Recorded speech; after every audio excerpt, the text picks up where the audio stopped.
The fundamental practice of yoga meditation is becoming aware of and controlling your breathing.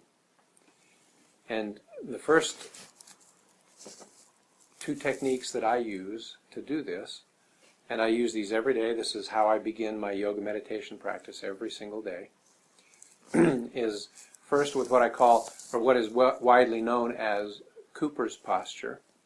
This was a posture that was developed by a man named Wayne Cooper back in the 60s. He was an early pioneer researcher in the field of neuroscience.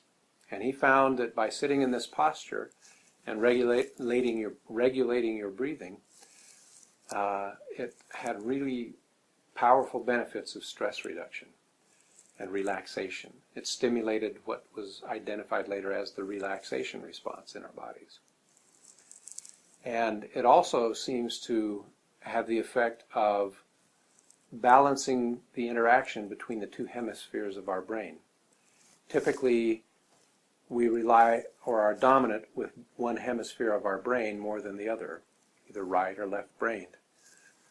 And when we sit in this posture and do this breathing, it seems to balance the activity between those two hemispheres of our brain, which then increases our conscious awareness of our entire body and life.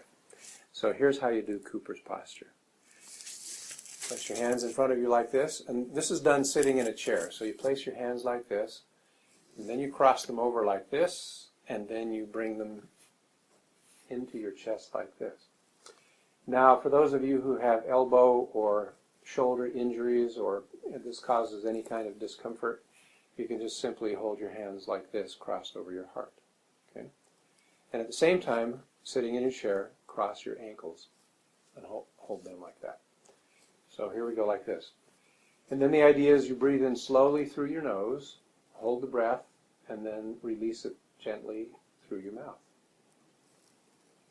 And what I do is I typically count to 3 on the in-breath, and then I hold for a 3 count, and then I release on a 6 count. So it looks like this. Go.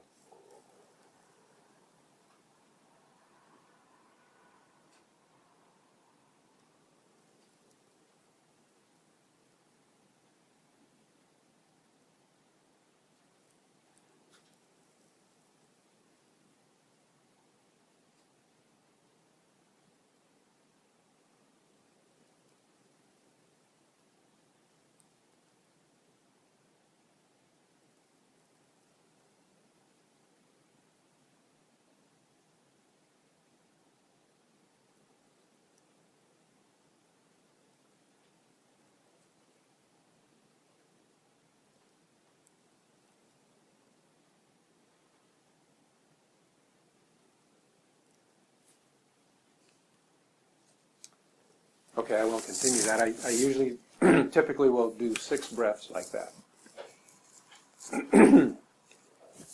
You may notice as you do this that your body automatically kind of slips into a sort of a very gentle back and forth rocking. As you inflate your lungs, you tend to rock back, and then as you exhale and your lungs deflate, you tend to rock forward. This is very soothing. It's a very gentle experience, and almost everybody that I've taught this to tells me that they feel very relaxed and peaceful when they do this. And I think there are a couple of reasons for that. One, because you've stimulated your relaxation response in your body through deep, slow breaths. That's demonstrated over and over again that that's an effective technique for relaxation. You've crossed over and stimulated the communication between the left and right hemispheres of your brain. And that tends to put you in a more relaxed state, and your brain tends to produce more alpha waves when you do that. And the third thing is, I think, now this is just my theory, but the physiology of it is, if you notice when you're in this posture with your ankles crossed and your arms crossed, and you're kind of rocking back and forth a little bit, it sort of mimics the fetal position. And for most people, being in the womb was the safest experience they've ever had in this world. And so it takes you back to that warm, nurturing, safe, comfortable place. There are those of us who had in utero trauma, and it may not do it for them. It may not be the same for them. But for most of us, the womb was the safest, warmest, most comfortable place. So that helps you relax deeply.